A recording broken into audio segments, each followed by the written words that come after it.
Здравейте, зрители! Аз за първи път ще снимам видео в YouTube и в това видео ще играем FIFA 23.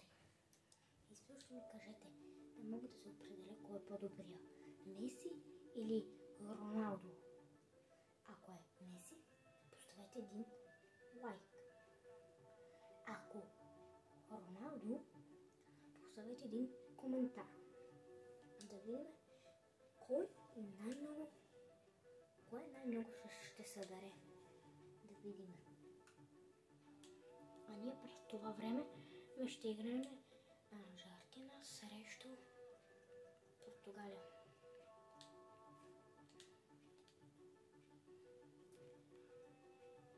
През това време искам да ви питам, кое би ли избрали? Аржентина или Франция? Ако изберете Франция, пък от тези двете, ако изберете Франция, споделете със своя приятел. Ако пък сте фен на Аржентина, се абонирайте. А ние през това време почваме игра.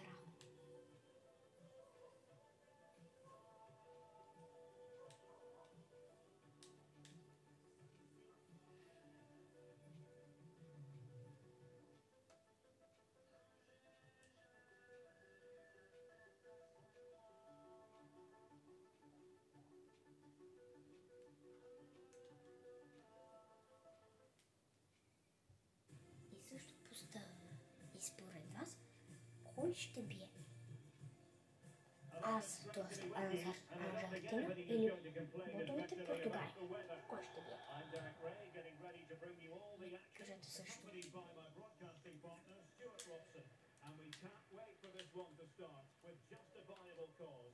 И ние почнахме игра вече.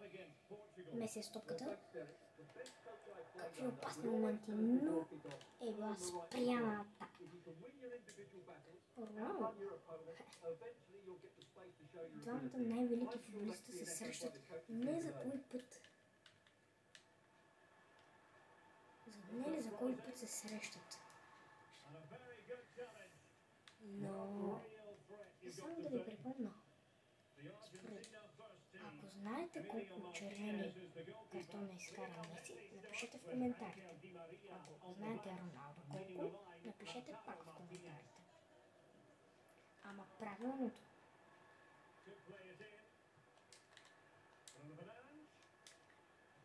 Бруно Фернандеш, Роналдо, но атаката е била спряна от мене. Меси.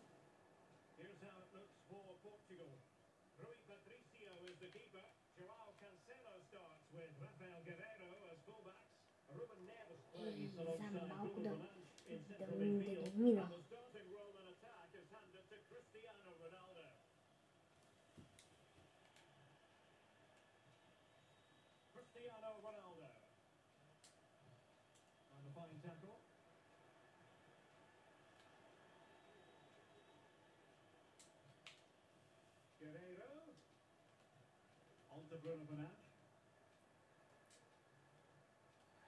Има господа Португалия. Но това е много спорно, защото все пак него удари толкова силно, но сега така реши в фифата и даже малко те биш помага. Спас! Не. Искам да я повторя. Това беше такава излагация. Аз я хванах и тя мина.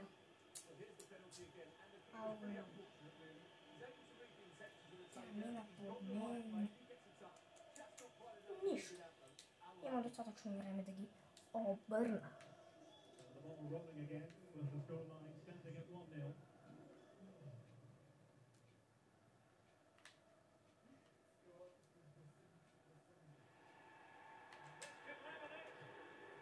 И гол! Гол за Аржентина! Меси изравня в 29-та минута резултатът е равен. 1-1.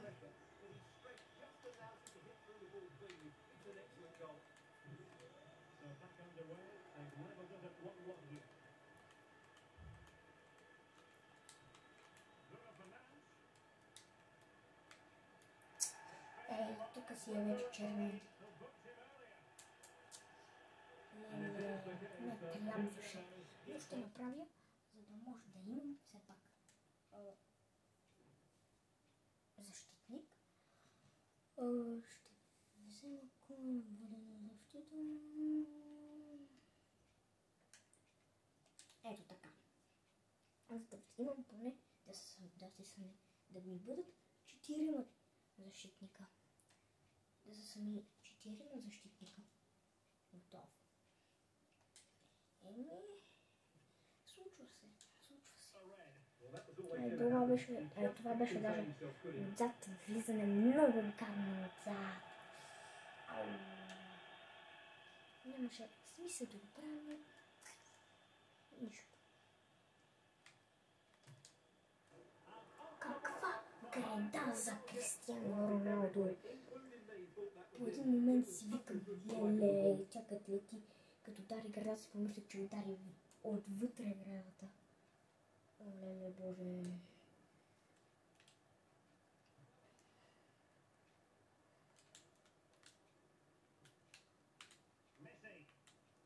Меси е стопката.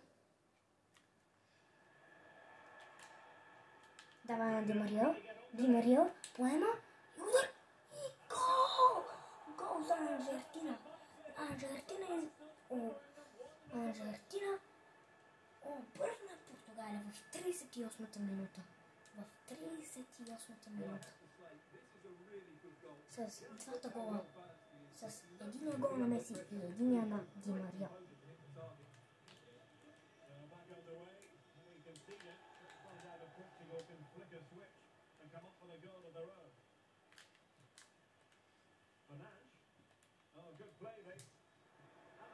О, какво спасение от страната на Мартинес.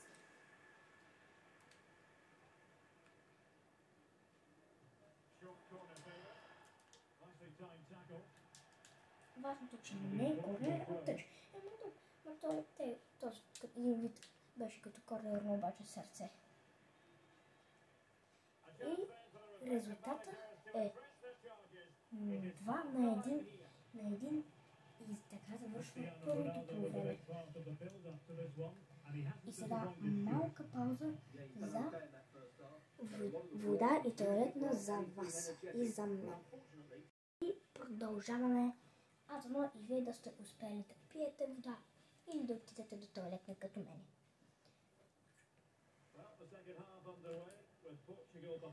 Сега много напрегнато, за да не ме изравнят португалците. Ще бъде много ужасно. Но Мартинес ще се справи с всеки и един удар. На него много му пука. Ако ще и да е от 1 милиметър, пак ще се справи. Много му пука. И сега Меси.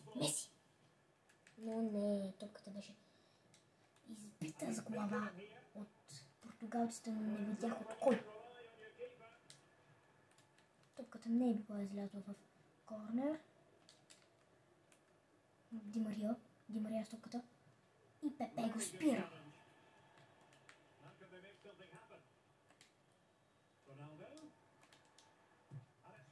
За малко какъв прекрасен гол за Кристиано Роналдо щеше да бъде.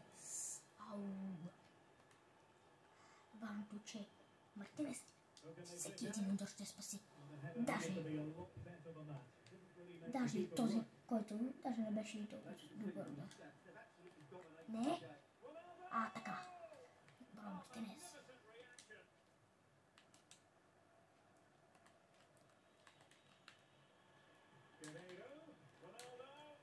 Леле, боже, Мартинес е най-добрия играч май на матча, според мене. само един гол, който можеше много добре да го спаса аз, но дуспата, но нищо. Той все пак се старае да Аржентина да победи този матч.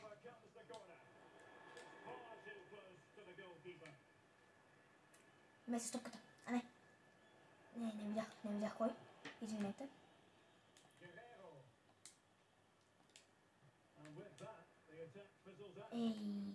За малко да прекратихме обаче пасът към Меси. И тъче за Португалия. Бруно Силва. Или както се, не помня как се изговаряше.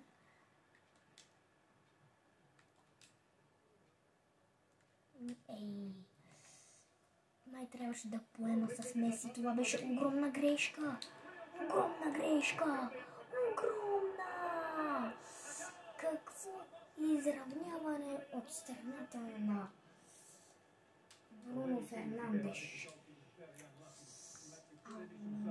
Трябва да се стягам. Или няма да стане така работата. Ето, не.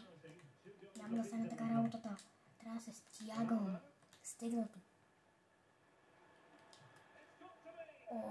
За малко да има гол. Ма за малко.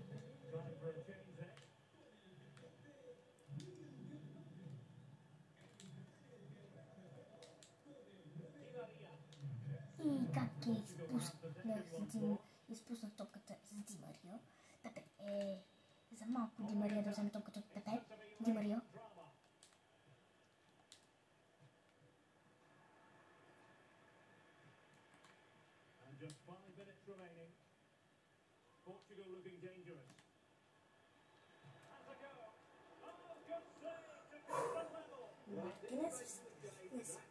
Му вкараха втория гол, защото ако там нямаше човек, нямаше да е гол. 100%. Ако беше там мой човек,